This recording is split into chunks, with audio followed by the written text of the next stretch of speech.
Chapter 8. Then spake Elisha unto the woman whose son he had restored to life, saying, Arise and go, thou and thine household, and sojourn wheresoever thou canst sojourn. For the Lord hath called for a famine, and it shall also come upon the land 7 years. And the woman arose, and did after the saying of the man of God. And she went with her household, and sojourned in the land of the Philistines 7 years. And it came to pass at the 7 years' end, that the woman returned out of the land of the Philistines. And she went forth to cry unto the king for her house and for her land. And the king talked with Gehazi the servant of the man of God, saying, Tell me, I pray thee, all the great things that Elisha hath done. And it came to pass, as he was telling the king how he had restored a dead body to life, that behold, the woman whose son he had restored to life cried to the king for her house and for her land. And Gehazi said, My lord, O king, this is the woman, and this is her son whom Elisha restored to life. And when the king asked the woman, she told him. So the king appointed unto her a certain officer, saying, Restore all that was hers, and all the fruits of the field, since the day that she left the land, even until now. And Elisha came to Damascus, and Benhadad the king of Syria was sick. And it was told him, saying, The man of God is come hither. And the king said unto Hazael, Take a present in thine hand, and go meet the man of God, and inquire of the Lord by him, saying, Shall I recover of this disease? So Hazael went to meet him, and took a present with him, even of every good thing of Damascus 40 camels' burden, and came and stood before him, and said, Thy son Benhadad king of Syria hath sent me to thee, saying, Shall I recover of this disease?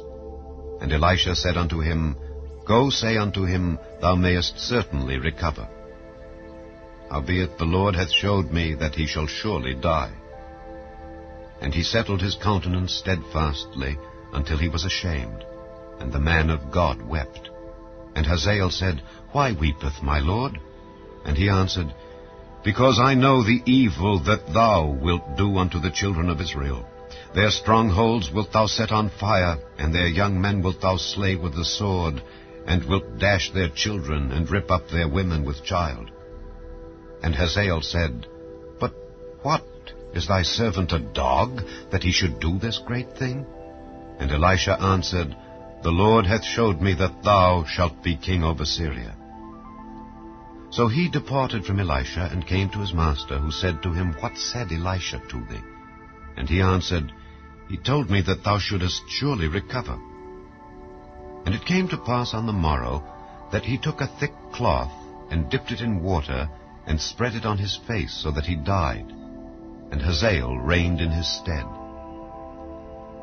And in the 5th year of Joram the son of Ahab king of Israel, Jehoshaphat being then king of Judah, Jehoram the son of Jehoshaphat king of Judah began to reign. 32 years old was he when he began to reign, and he reigned 8 years in Jerusalem. And he walked in the way of the kings of Israel, as did the house of Ahab. For the daughter of Ahab was his wife, and he did evil in the sight of the Lord. Yet the Lord would not destroy Judah for David his servant's sake, as he promised him to give him alway a light, and to his children. In his days Edom revolted from under the hand of Judah, and made a king over themselves. So Joram went over to Zair, and all the chariots with him. And he rose by night, and smote the Edomites which compassed him about, and the captains of the chariots. And the people fled into their tents. Yet Edom revolted from under the hand of Judah unto this day. Then Libnah revolted at the same time. And the rest of the acts of Joram, and all that he did, are they not written in the book of the Chronicles of the kings of Judah? And Joram slept with his fathers, and was buried with his fathers in the city of David. And Ahaziah his son reigned in his stead. In the 12th year of Joram the son of Ahab king of Israel did Ahaziah the son of Jehoram king of Judah begin to reign. 22 years old was Ahaziah when he began to reign, and he reigned 1 year in Jerusalem. And his mother's name was Athaliah, the daughter of Omri king of Israel. And he walked in the way of the house of Ahab, and did evil in the sight of the Lord, as did the house of Ahab, for he was the son-in-law of the house of Ahab. And he went with Joram the son of Ahab to the war against Hazael king of Syria in Ramoth Gilead, and the Syrians wounded Joram. And King Joram went back to be healed in Jezreel of the wounds which the Syrians had given him at Ramah when he fought against Hazael king of Syria. And Ahaziah the son of Jehoram king of Judah went down to see Joram the son of Ahab in Jezreel because he was sick.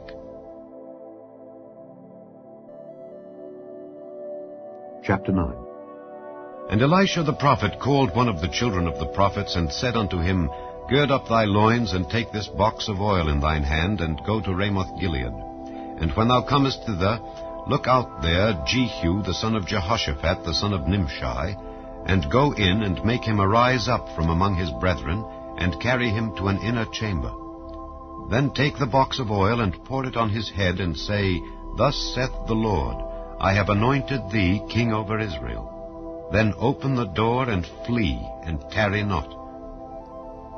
So the young man, even the young man the prophet, went to Ramoth-Gilead. And when he came, behold, the captains of the host were sitting. And he said, I have an errand to thee, O captain. And Jehu said, Unto which of all us? And he said, To thee, O captain. And he arose and went into the house.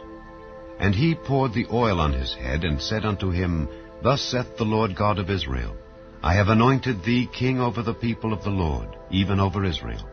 And thou shalt smite the house of Ahab thy master, that I may avenge the blood of my servants the prophets, and the blood of all the servants of the Lord at the hand of Jezebel. For the whole house of Ahab shall perish, and I will cut off from Ahab him that pisseth against the wall, and him that is shut up and left in Israel. And I will make the house of Ahab like the house of Jeroboam the son of Nebat, and like the house of Baasha the son of Ahijah. And the dogs shall eat Jezebel in the portion of Jezreel, and there shall be none to bury her. And he opened the door and fled. Then Jehu came forth to the servants of his lord, and one said unto him, Is all well? Wherefore came this mad fellow to thee? And he said unto them, Ye know the man and his communication. And they said, It is false, tell us now. And he said, Thus and thus spake he to me, saying, Thus saith the Lord, I have anointed thee king over Israel. Then they hasted and took every man his garment, and put it unto him on the top of the stairs, and blew with trumpets, saying, Jehu is king. So Jehu the son of Jehoshaphat the son of Nimshi conspired against Joram. Now Joram had kept Ramoth-Gilead, he and all Israel, because of Hazael king of Syria. But King Joram was returned to be healed in Jezreel of the wounds which the Syrians had given him when he fought with Hazael king of Syria. And Jehu said, If it be your minds, then let none go forth nor escape out of the city to go to tell it in Jezreel.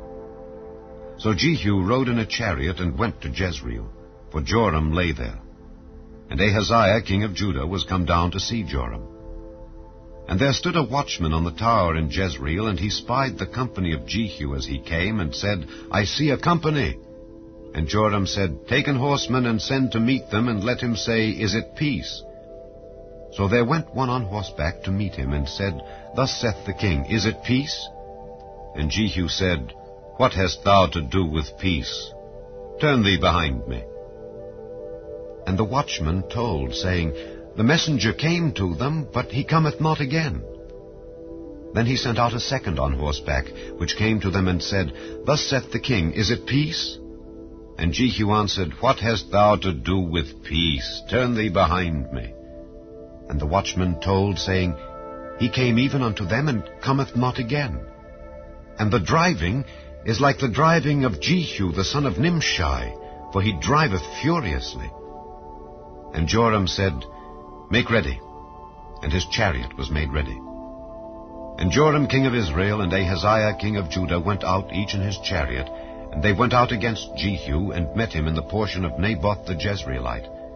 And it came to pass, when Joram saw Jehu, that he said, Is it peace, Jehu? And he answered, What peace, so long as the whoredoms of thy mother Jezebel and her witchcrafts are so many? And Joram turned his hands and fled, and said to Ahaziah, There is treachery, O Ahaziah. And Jehu drew a bow with his full strength, and smote Jehoram between his arms, and the arrow went out at his heart, and he sunk down in his chariot. Then said Jehu to Bidkar his captain, Take up and cast him in the portion of the field of Naboth the Jezreelite. For remember how that when I and thou rode together after Ahab his father, the Lord laid this burden upon him. Surely I have seen yesterday the blood of Naboth, and the blood of his sons, saith the Lord, and I will requite thee in this plat, saith the Lord. Now therefore take and cast him into the plat of ground according to the word of the Lord. But when Ahaziah the king of Judah saw this, he fled by the way of the garden house. And Jehu followed after him, and said, Smite him also in the chariot. And they did so at the going up to Gur, which is by Ibleam. And he fled to Megiddo, and died there. And his servants carried him in a chariot to Jerusalem, and buried him in his sepulchre with his fathers in the city of David. And in the 11th year of Joram the son of Ahab began Ahaziah to reign over Judah. And when Jehu was come to Jezreel, Jezebel heard of it, and she painted her face, and tired her head, and looked out at a window.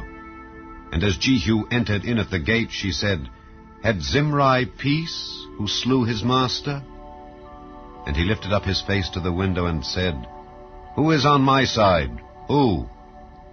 And there looked out to him 2 or 3 eunuchs. And he said, Throw her down. So they threw her down, and some of her blood was sprinkled on the wall and on the horses, and he trode her under foot. And when he was come in, he did eat and drink, and said, Go, see now this cursed woman, and bury her, for she is a king's daughter. And they went to bury her, but they found no more of her than the skull, and the feet, and the palms of her hands. Wherefore they came again and told him. And he said, This is the word of the Lord which he spake by his servant Elijah the Tishbite, saying, In the portion of Jezreel shall dogs eat the flesh of Jezebel, and the carcass of Jezebel shall be as dung upon the face of the field in the portion of Jezreel, so that they shall not say, This is Jezebel. Chapter 10. And Ahab had 70 sons in Samaria. And Jehu wrote letters, and sent to Samaria unto the rulers of Jezreel, to the elders, and to them that brought up Ahab's children, saying, Now as soon as this letter cometh to you, seeing your master's sons are with you, and there are with you chariots and horses, a fenced city also, and armor, look even out the best and meetest of your master's sons, and set him on his father's throne, and fight for your master's house. But they were exceedingly afraid, and said, Behold, 2 kings stood not before him. How then shall we stand? And he that was over the house, and he that was over the city, the elders also, and the bringers up of the children, sent to Jehu, saying, We are thy servants, and will do all that thou shalt bid us. We will not make any king. Do thou that which is good in thine eyes. Then he wrote a letter the 2nd time to them, saying, If ye be mine, and if ye will hearken unto my voice, take ye the heads of the men your master's sons, and come to me to Jezreel by tomorrow this time. Now the king's sons, being 70 persons, were with the great men of the city which brought them up. And it came to pass, when the letter came to them, that they took the king's sons, and slew 70 persons, and put their heads in baskets, and sent him them to Jezreel. And there came a messenger, and told him, saying, They have brought the heads of the king's sons. And he said, Lay ye them in 2 heaps at the entering in of the gate until the morning. And it came to pass in the morning that he went out and stood, and said to all the people, Ye be righteous. Behold, I conspired against my master, and slew him. But who slew all these? Know now that there shall fall unto the earth nothing of the word of the Lord which the Lord spake concerning the house of Ahab. For the Lord hath done that which he spake by his servant Elijah. So Jehu slew all that remained of the house of Ahab in Jezreel, and all his great men and his kinsfolks and his priests, until he left him none remaining. And he arose and departed, and came to Samaria. And as he was at the shearing house in the way, Jehu met with the brethren of Ahaziah king of Judah, and said, Who are ye? And they answered, We are the brethren of Ahaziah, and we go down to salute the children of the king and the children of the queen. And he said, Take them alive. And they took them alive, and slew them at the pit of the shearing house, even 42 men, neither left he any of them. And when he was departed thence, he lighted on Jehonadab the son of Rechab, coming to meet him. And he saluted him, and said to him, Is thine heart right, as my heart is with thy heart? And Jehonadab answered, It is. If it be, give me thine hand. And he gave him his hand, and he took him up to him into the chariot. And he said, Come with me, and see my zeal for the Lord. So they made him ride in his chariot. And when he came to Samaria, he slew all that remained unto Ahab in Samaria, till he had destroyed him, according to the saying of the Lord, which he spake to Elijah. And Jehu gathered all the people together, and said unto them, Ahab served Baal a little, but Jehu shall serve him much. Now therefore, call unto me all the prophets of Baal, all his servants, and all his priests. Let none be wanting. For I have a great sacrifice to do to Baal. Whosoever shall be wanting, he shall not live. But Jehu did it in subtlety, to the intent that he might destroy the worshippers of Baal. And Jehu said, Proclaim a solemn assembly for Baal. And they proclaimed it. And Jehu sent through all Israel, and all the worshippers of Baal came, so that there was not a man left that came not. And they came into the house of Baal, and the house of Baal was full from one end to another. And he said unto him that was over the vestry, Bring forth vestments for all the worshippers of Baal. And he brought them forth vestments. And Jehu went, and Jehonadab the son of Rechab, into the house of Baal, and said unto the worshippers of Baal, Search, and look that there be here with you none of the servants of the Lord, but the worshippers of Baal only. And when they went in to offer sacrifices and burnt offerings, Jehu appointed 80 men without, and said, If any of the men whom I have brought into your hands escape, he that letteth him go, his life shall be for the life of him. And it came to pass, as soon as he had made an end of offering the burnt offering, that Jehu said to the guard and to the captains, Go in and slay them, let none come forth. And they smote them with the edge of the sword, and the guard and the captains cast them out, and went to the city of the house of Baal. And they brought forth the images out of the house of Baal, and burned them. And they brake down the image of Baal, and brake down the house of Baal, and made it a draught house unto this day. Thus Jehu destroyed Baal out of Israel. Howbeit, from the sins of Jeroboam the son of Nebat, who made Israel to sin, Jehu departed not from after them, to wit, the golden calves that were in Bethel and that were in Dan. And the Lord said unto Jehu, Because thou hast done well in executing that which is right in mine eyes, and hast done unto the house of Ahab according to all that was in mine heart, thy children of the 4th generation shall sit on the throne of Israel. But Jehu took no heed to walk in the law of the Lord God of Israel with all his heart, for he departed not from the sins of Jeroboam, which made Israel to sin. In those days the Lord began to cut Israel short, and Hazael smote them in all the coasts of Israel. From Jordan eastward, all the land of Gilead, the Gadites and the Reubenites and the Manassites, from Aroer, which is by the river Arnon, even Gilead and Bashan. Now the rest of the acts of Jehu, and all that he did, and all his might, are they not written in the book of the Chronicles of the kings of Israel? And Jehu slept with his fathers, and they buried him in Samaria. And Jehoahaz his son reigned in his stead. And the time that Jehu reigned over Israel in Samaria was 28 years. राजाओं का वृत्तांत दूसरा भाग अध्याय 8। जिस स्त्री के बेटे को एलीशा ने जिलाया था, उससे उसने कहा था कि अपने घराने समेत यहां से जाकर जहां कहीं तू रह सके वहां रह, क्योंकि यहोवा की इच्छा है कि अकाल पड़े, और वह इस देश में 7 वर्ष तक बना रहेगा। परमेश्वर के भक्त के इस वचन के अनुसार वह स्त्री अपने घराने समेत पलिश्तियों के देश में जाकर 7 वर्ष रही। 7 वर्ष के बीतने पर वह पलिश्तियों के देश से लौट आई और अपने घर और भूमि के लिए दुहाई देने को राजा के पास गई। राजा परमेश्वर के भक्त के सेवक गेहजी से बातें कर रहा था और उसने कहा कि जो बड़े काम एलीशा ने किए हैं उन्हें मुझसे वर्णन कर। जब वह राजा से यह वर्णन कर ही रही थी कि एलीशा ने एक मुर्दे को जलाया। तब जिस स्त्री के बेटे को उसने जलाया था वही आकर अपने घर और भूमि के लिए दुहाई देने लगी। तब गेहजी ने कहा, हे मेरे प्रभु, हे राजा, यह वही स्त्री है और यही उसका बेटा है जिससे एलीशा ने जलाया था। जब राजा ने स्त्री से पूछा तब उसने उससे सब कह दिया। तब राजा ने एक हाकिम को यह कहकर उसके साथ कर दिया कि जो कुछ इसका था, वरन जब से इसने देश को छोड़ दिया था तब से इसके खेत की जितनी आमदनी अब तक हुई हो सब इसे फेर दे।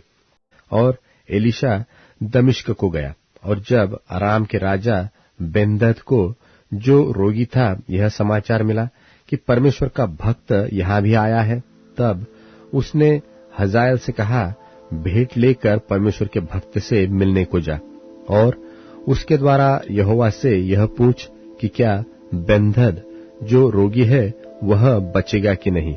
तब हजाएल भेंट के लिए दमिश्क की सब उत्तम उत्तम वस्तुओं से 40 ऊंट लदवाकर उससे मिलने को चला और उसके सन्मुख खड़ा होकर कहने लगा, तेरे पुत्र अराम के राजा बेन्हदद ने मुझे तुझसे यह पूछने को भेजा है कि क्या मैं जो रोगी हूं तो बचूंगा कि नहीं।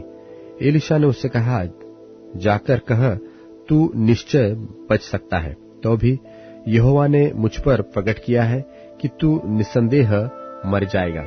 और वह उसकी ओर टकटकी बांधकर देखता रहा यहाँ तक कि वह लज्जित हुआ और परमेश्वर का भक्त रोने लगा। तब हजाएल ने पूछा, मेरा प्रभु क्यों रोता है? उसने उत्तर दिया, इसलिए कि मुझे मालूम है कि तू इस्राएलियों पर क्या क्या उपद्रव करेगा। उनके गढ़वाले नगरों को तू फूंक देगा, उनके जवानों को तू तलवार से घात करेगा, उनके बाल बच्चों को तू पटक देगा और उनकी गर्भवती स्त्रियों को तू चीर डालेगा। हजाएल ने कहा, तेरा दास जो कुत्ते सरीखा है वह क्या है कि ऐसा बड़ा काम करे? एलीशा ने कहा, यहोवा ने मुझ पर यह प्रकट किया है कि तू अराम का राजा हो जाएगा। तब वह एलीशा से विदा होकर अपने स्वामी के पास गया और उसने उससे पूछा, एलीशा ने तुझसे क्या कहा? उसने उत्तर दिया, उसने मुझसे कहा कि बेन्हदद निसंदेह बचेगा। दूसरे दिन उसने रजाई को लेकर जल में भिगो दिया और उसको उसके मुंह पर ऐसा ओढ़ दिया कि वह मर गया। तब हजाएल उसके स्थान पर राज्य करने लगा। इस्राएली योराम का राज्य। इस्राएल के राजा अहाब के पुत्र योराम के 5वें वर्ष में जब यहूदा का राजा यहोशापात जीवित था, तब यहोशापात का पुत्र यहोराम यहूदा पर राज्य करने लगा। जब वह राजा हुआ तब 32 वर्ष का था और 8 वर्ष तक यरूशलेम में राज्य करता था। वह इस्राएल के राजाओं की सी चाल चला जैसे अहाब का घराना चलता था, क्योंकि उसकी स्त्री अहाब की बेटी थी और वह उस काम को करता था जो यहोवा की दृष्टि में बुरा है। तब भी यहोवा ने यहूदा को नाश करना न चाहा। यह उसके दास दाऊद के कारण हुआ, क्योंकि उसने उसको वचन दिया था कि तेरे वंश के निमित्त मैं सदा तेरे लिए एक दीपक जलता हुआ रखूंगा। उसके दिनों में एदोम ने यहूदा की अधीनता छोड़कर अपना एक राजा बना लिया। तब योराम अपने सब रथ साथ लिए हुए साइर को गया और रात को उठकर उन एदोमियों को जो उसे घेरे हुए थे और रथों के प्रधानों को भी मारा और लोग अपने अपने डेरे को भाग गए। यो एदोम यहूदा के वंश से छूट गया और आज तक वैसा ही है। उस समय लिब्ना ने भी यहूदा की अधीनता छोड़ दी। योराम के और सब काम और जो कुछ उसने किया वह क्या यहूदा के राजाओं के इतिहास की पुस्तक में नहीं लिखा है? निदान योराम अपने पुरखाओं के संग सो गया और उनके बीच दाऊदपुर में उसे मिट्टी दी गई और उसका पुत्र अहज्याह उसके स्थान पर राज्य करने लगा। अहाब के पुत्र इस्राएल के राजा योराम के 12वें वर्ष में यहूदा के राजा यहोराम का पुत्र अहज्याह राज्य करने लगा। जब अहज्याह राजा बना तब 22 वर्ष का था और यरूशलेम में 1 ही वर्ष राज्य किया। और उसकी माता का नाम अतल्याह था, जो इस्राएल के राजा ओम्री की पोती थी। वह अहाब के घराने की सी चाल चला और अहाब के घराने की नाई वह काम करता था, जो यहोवा की दृष्टि में बुरा है, क्योंकि वह अहाब के घराने का दामाद था। और वह अहाब के पुत्र योराम के संग गिलाद के रामोत में अराम के राजा हजाएल से लड़ने को गया और अरामियों ने योराम को घायल किया। सो राजा योराम इसलिए लौट गया कि इज्रेल में उन घावों का इलाज कराए, जो उसको अरामियों के हाथ से उस समय लगे जब वह हजाएल के साथ लड़ रहा था। और अहाब का पुत्र योराम जो इज्रेल में रोगी रहा, इस कारण यहूदा के राजा यहोराम का पुत्र अहज्याह उसको देखने गया। राजाओं का वृत्तांत 2 भाग अध्याय 9। तब एलीशा भविष्यवक्ता ने भविष्यवक्ताओं के चेलों में से एक को बुलाकर उससे कहा, कमर बांध और हाथ में तेल की यह कुप्पी लेकर गिलाद के रामोत को जा और वहां पहुंचकर एहू को, जो यहोशापात का पुत्र और निमशी का पोता है, ढूंढ लेना। तब भीतर जा, उसको खड़ा कराकर उसके भाइयों से अलग एक भीतरी कोठरी में ले जाना। तब तेल की यह कुप्पी लेकर तेल को उसके सिर पर यह कहकर डालना, यहोवा यो कहता है कि मैं इस्राएल का राजा होने के लिए तेरा अभिषेक कर देता हूं। तब द्वार खोलकर भागना, विलंब न करना। तब वह जवान भविष्यवक्ता गिलाद के रामोत को गया। वहां पहुंचकर उसने क्या देखा कि सेनापति बैठे हुए हैं। तब उसने कहा, हे सेनापति, मुझे तुझसे कुछ कहना है। येहू ने पूछा, हम सबों में से किससे? उसने कहा, हे सेनापति, तुझी से। तब वह उठकर घर में गया और उसने यह कहकर उसके सिर पर तेल डाला कि इस्राएल का परमेश्वर यहोवा यो कहता है, मैं अपनी प्रजा इस्राएल का राजा होने के लिए तेरा अभिषेक कर देता हूं। तो तू अपने स्वामी अहाब के घराने को मार डालना, जिससे मुझे अपने दास भविष्यवक्ताओं के वरन अपने सब दासों के खून का, जो इजाबेल ने बहाया, पलटाल मिले, क्योंकि अहाब का समस्त घराना नाश हो जाएगा और मैं अहाब के वंश के हर एक लड़के को और इस्राएल में के क्या बंद हुए क्या स्वाधीन, हर एक को नाश कर डालूंगा। और मैं अहाब का घराना नबात के पुत्र यरोबाम का सा और अहिया के पुत्र बाशा का सा कर दूंगा, और इजेबेल को इज्रेल की भूमि में कुत्ते खाएंगे और उसको मिट्टी देने वाला कोई न होगा। तब वह द्वार खोलकर भाग गया। तब येहू अपने स्वामी के कर्मचारियों के पास निकल आया और एक ने उससे पूछा, क्या कुशल है? वह बावला क्यों तेरे पास आया था? उसने उससे कहा, तुमको मालूम होगा कि वह कौन है और उससे क्या बातचीत हुई। उन्होंने कहा, झूठ है, हमें बता दे। उसने कहा, उसने मुझसे कहा तो बहुत, परंतु मतलब यह है कि यहोवा यो कहता है कि मैं इस्राएल का राजा होने के लिए तेरा अभिषेक कर देता हूं। तब उन्होंने झट अपना वस्त्र उतारकर उसके नीचे सीढ़ी ही पर बिछाया और नरसिंगे फूंक कर कहने लगे, येहू राजा है। यो येहू जो निमशी का पोता और यहोशापात का पुत्र था, उसने योराम से राजद्रोह की गोष्ठी की। योराम तो सब इस्राएल समेत अराम के राजा हजाएल के कारण गिलाद के रामोत की रक्षा कर रहा था, परंतु राजा योराम, आप अपने घाव का जो अराम के राजा हजाएल से युद्ध करने के समय उसको अरामियों से लगे थे, उनका इलाज कराने के लिए इज़राइल को लौट गया था। तब येहू ने कहा, यदि तुम्हारा ऐसा मन हो तो इस नगर में से कोई निकलकर इज़राइल में सुनाने को न जाने पाए। तब येहू रथ पर चढ़कर इज़राइल को चला जहां योराम पड़ा हुआ था, और यहूदा का राजा अहज्याह योराम के देखने को वहां आया। इज़राइल के गुम्मट पर जो पहरुआ खड़ा था, उसने येहू के संग आते हुए दल को देखकर कहा, मुझे एक दल दिखता है। योराम ने कहा, एक सवार को बुलाकर उन लोगों से मिलने को भेज, और वह उससे पूछे, क्या कुशल है?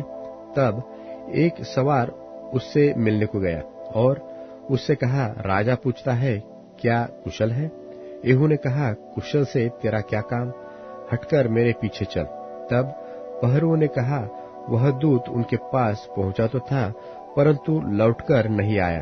तब उसने दूसरा सवार भेजा और उसने उनके पास पहुंचकर कहा, राजा पूछता है, क्या कुशल है? येहू ने कहा, कुशल से तेरा क्या काम? हटकर मेरे पीछे चल। तब पहरुए ने कहा, वह भी उनके पास पहुंचा तो था, परंतु लौटकर नहीं आया। हाकना निमशी के पोते येहू का सा है, वह तो बौढ़ी की नाई हाँकता है। योराम ने कहा, मेरा रथ जुतवा। जब उसका रथ जूत गया, तब इस्राएल का राजा योराम और यहूदा का राजा अहज्याह दोनों अपने अपने रथ पर चढ़कर निकल गए और येहू से मिलने को बाहर जाकर इज़राइल नाबोत की भूमि में उससे भेंट की। येहू को देखते ही योराम ने पूछा, हे येहू, क्या कुशल है? येहू ने उत्तर दिया, जब तक तेरी माता इजेबेल छिनालपन और टोना करती रहे, तब क्या कुशल कहा? तब योराम रास फेर के और अहज्याह से यह कहकर कि हे अहज्याह, विश्वासघात है, भाग चल। तब येहू ने धनुष को कान तक खींचकर योराम के पखौड़ों के बीच ऐसा तीर मारा कि वह उसका हृदय फोड़कर निकल गया और वह अपने रथ में झुककर गिर पड़ा। तब येहू ने बीतकर नाम अपने एक सरदार से कहा, उसे उठाकर इज़राइली नाबोती की भूमि में फेंक दे। स्मरण तो कर कि जब मैं और तू हम दोनों एक संग सवार होकर उसके पिता अहाब के पीछे पीछे चल रहे थे, तब यहोवा ने उससे यह भारी वचन कहवाया था कि यहोवा की यह वाणी है कि नाबोत और उसके पुत्रों का जो खून हुआ उसे मैंने देखा है, और यहोवा की यह वाणी है कि मैं उसी भूमि में तुझे बदला दूंगा। तो अब यहोवा के उस वचन के अनुसार उसे उठाकर उसी भूमि में फेंक दे। यह देखकर यहूदा का राजा अहज्याह बारी के भवन के मार्ग से भाग चला, और येहू ने उसका पीछा करके कहा, उसे भी रथ ही पर मारो। तो वह भी इबलाम के पास की गुर की चढ़ाई पर मारा गया और मगिद्दो तक भागकर मर गया। तब उसके कर्मचारियों ने उसे रथ पर यरूशलेम को पहुंचाकर दाऊदपुर में उसके पुरखाओं के बीच मिट्टी दी। अहज्याह तो अहाब के पुत्र योराम के 11वें वर्ष में यहूदा पर राज्य करने लगा था। जब येहू इज़राइल को आया, तब इजेबेल यह सुन अपनी आंखों में सुरमा लगा अपना सिर सवार कर खिड़की में से झांकने लगी। जब येहू फाटक में होकर आ रहा था, तब उसने कहा, हे अपने स्वामी के घात करने वाले जिम्री, क्या कुशल है? तब उसने खिड़की की ओर मुंह उठाकर पूछा, मेरी ओर कौन है? कौन? इस पर 2-3 खोजों ने उसकी ओर झांका। तब उसने कहा, उसे नीचे गिरा दो। सो उन्होंने उसको नीचे गिरा दिया, और उसके लोहू के कुछ छींटे भीत पर और कुछ घोड़ों पर पड़े, और उन्होंने उसको पांवों से लताड़ दिया। तब वह भीतर जाकर खाने पीने लगा और कहा, जाओ उस श्रापित स्त्री को देख लो और उसे मिट्टी दो, वह तो राजा की बेटी है। जब वे उसे मिट्टी देने गए तब उसकी खोपड़ी, पाँव और हथेलियों को छोड़कर उसका और कुछ न पाया। सो उन्होंने लौटकर उससे कह दिया। तब उसने कहा, यह यहोवा का वचन है जो उसने अपने दास तिशबी एलिय्याह से कहा था कि इजेबेल का मांस इज़राइल की भूमि में कुत्तों से खाया जाएगा और इजेबेल की लोथ इज़राइल की भूमि पर खाद की नाई पड़ी रहेगी, यहाँ तक कि कोई न कहेगा यह इजेबेल है। राजाओं का वृत्तांत दूसरा भाग अध्याय 10। अहाब के तो 70 बेटे पोते शुम्रोन में रहते थे। सो येहू ने शुम्रोन में उन पुरनियों के पास और जो इज़राइल के हाकिम थे और जो अहाब के लड़के बालों के पालने वाले थे, उनके पास पत्र लिखकर भेजे कि तुम्हारे स्वामी के बेटे पोते तो तुम्हारे पास रहते हैं और तुम्हारे रथ और घोड़े भी है और तुम्हारे एक गढ़वाला नगर और हथियार भी है। तो इस पत्र के हाथ लगते ही अपने स्वामी के बेटों में से जो सबसे अच्छा और योग्य हो उसको छांटकर उसके पिता की गद्दी पर बैठाओ और अपने स्वामी के घराने के लिए लड़ो। परंतु वे निपट डर गए और कहने लगे, उसके सामने 2 राजा भी ठहर न सके, फिर हम कहाँ ठहर सकेंगे।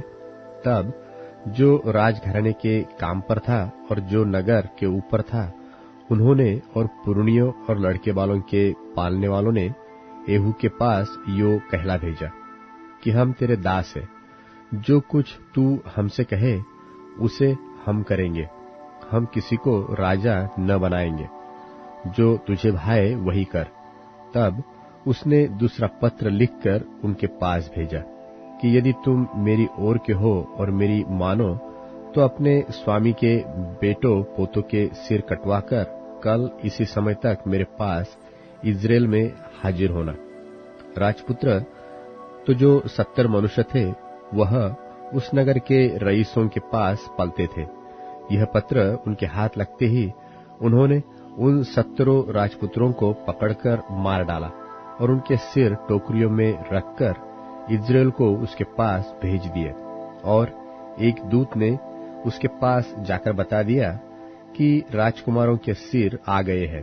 तब उसने कहा, उन्हें फाटक में 2 ढेर करके बिहान तक रखो। बिहान को उसने बाहर जा खड़े होकर सब लोगों से कहा, तुम तो निर्दोष हो, मैंने अपने स्वामी से राजद्रोह की गोष्ठी करके उसे घात किया, परंतु इन सबों को किसने मार डाला। अब जान लो कि जो वचन यहोवा ने अपने दास एलिय्याह के द्वारा कहा था, उसे उसने पूरा किया है। जो वचन यहोवा ने अहाब के घराने के विषय कहा, उसमें से एक भी बात बिना पूरी हुए न रहेगी। तब अहाब के घराने के जितने लोग इज़राइल में रह गए, उन सबों को और उसके जितने प्रधान पुरुष और मित्र और याजक थे, उन सबों को येहू ने मार डाला, यहाँ तक कि उसने किसी को जीवित न छोड़ा। तब वह वहां से चलकर शोम्रोन को गया और मार्ग में चरवाहों के ऊन कतरने के स्थान पर पहुंचा ही था कि यहूदा के राजा अहयाह के भाई येहू से मिले। और जब उसने पूछा, तुम कौन हो, तब उन्होंने उत्तर दिया कि हम अहज्याह के भाई हैं और राजपुत्रों और राजमाता के बेटों का कुशल क्षेम पूछने को जाते हैं। तब उसने कहा, इन्हें जीवित पकड़ो। सो उन्होंने उनको जो 42 पुरुष थे जीवित पकड़ा और ऊन कतरने के स्थान की बावली पर मार डाला। उसने उनमें से किसी को न छोड़ा। जब वह वहां से चला, तब रेकाब का पुत्र यहोनादाब सामने से आता हुआ उनको मिला। उसका कुशल उसने पूछकर कहा, मेरा मन तो तेरी ओर निष्कपट है, सो क्या मैं तेरा मन भी वैसा ही है? यहोनादाब ने कहा, हाँ ऐसा ही है। फिर उसने कहा, ऐसा न हो तो अपना हाथ मुझे दे। उसने उसका हाथ उसे दिया और यह कहकर उसे अपने पास रथ पर चढ़ाने लगा कि मेरे संग चल और देख, कि मुझे यहोवा के निमित्त कैसी जलन रहती है। तब वह उसके रथ पर चढ़ा दिया। शोम्रोन को पहुंचकर उसने यहोवा के उस वचन के अनुसार जो उसने एलिय्याह से कहा था, अहाब के जितने शोम्रोन में बचे रहे उन सबों को मार के विनाश किया। तब एहू ने सब लोगों को इकट्ठा करके कहा, अहाब ने तो बाल की थोड़ी सी उपासना की थी, अब एहू उसकी उपासना बढ़ के करेगा। इसलिए अब बाल के सब नबियों, सब उपासकों और सब याजकों को मेरे पास बुला लाओ, उनमें से कोई भी न रह जाए, क्योंकि बाल के लिए मेरा एक बड़ा यज्ञ होने वाला है। जो कोई न आए वह जीवित न बचेगा। एहू ने यह काम कपट करके बाल के सब उपासकों को नाश करने के लिए किया। तब एहू ने कहा, बाल की एक पवित्र महासभा का प्रचार करो। और लोगों ने प्रचार किया, और एहू ने सारे इस्राएल में दूत भेजे। तब बाल के सब उपासक आए, यहाँ तक कि ऐसा कोई न रह गया जो न आया हो। और वे बाल के भवन में इतने आए कि वह एक सिरे से दूसरे सिरे तक भर गया। तब उसने उस मनुष्य से जो वस्त्र के घर का अधिकारी था कहा, बाल के सब उपासकों के लिए वस्त्र निकाल ले आ। सो वह उनके लिए वस्त्र निकाल ले आया। तब एहू रेकाब के पुत्र यहोनादाब को संग लेकर बाल के भवन में गया और बाल के उपासकों से कहा, ढूंढ कर देखो कि यहाँ तुम्हारे संग यहोवा का कोई उपासक तो नहीं है, केवल बाल ही के उपासक है। तब वे मेल बलि और होम बलि चढ़ाने को भीतर गए। एहू ने तो 80 पुरुष बाहर ठहराकर उनसे कहा था, यदि उन मनुष्यों में से जिन्हें मैं तुम्हारे हाथ कर दूं कोई भी बचने पाए, तो जो उसे जाने देगा उसका प्राण उसके प्राण की संति जाएगा। फिर जब होम बलि चढ़ चुका, तब एहू ने पहरुओं और सरदारों से कहा, भीतर जाकर उन्हें मार डालो, कोई निकलने न पाए। तब उन्होंने उन्हें तलवार से मारा और पहरुए और सरदार उनको बाहर फेंक कर बाल के भवन के नगर को गए। और उन्होंने बाल के भवन में की लाठें निकालकर फूंक दी और बाल की लाठ को उन्होंने तोड़ डाला और बाल के भवन को ढाकर पायखाना बना दिया, और वह आज तक ऐसा ही है। सो एहू ने बाल को इस्राएल में से नाश करके दूर किया। तो भी नबात के पुत्र यारोबाम, जिसने इस्राएल से पाप कराया था, उसके पापों के अनुसार करने अर्थात बेतेल और दान में के सोने के बछड़ों की पूजा, उससे एहू अलग न हुआ। और यहोवा ने एहू से कहा, इसलिए कि तूने वह किया जो मेरी दृष्टि में ठीक है और अहाब के घराने से मेरी इच्छा के अनुसार बर्ताव किया है, तेरे परपोते के पुत्र तक तेरी संतान इस्राएल की गद्दी पर विराजती रहेगी।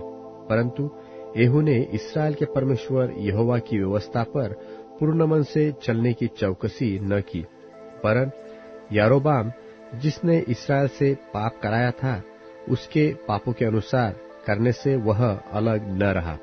उन दिनों यहोवा इस्राएल को घटाने लगा, इसलिए हजाएल ने इस्राएल के उन सारे देशों में उनको मारा, यरदन से पूरब की ओर गिलाद का सारा देश और गादी और रुबेनी और मनश्शेई का देश, अर्थात अरोएर से लेकर जो अर्नोन की तराई के पास है, गिलाद और बाशान तक। एहू के और सब काम और जो कुछ उसने किया और उसकी पूर्ण वीरता, यह सब क्या इस्राएल के राजाओं के इतिहास की पुस्तक में नहीं लिखा है?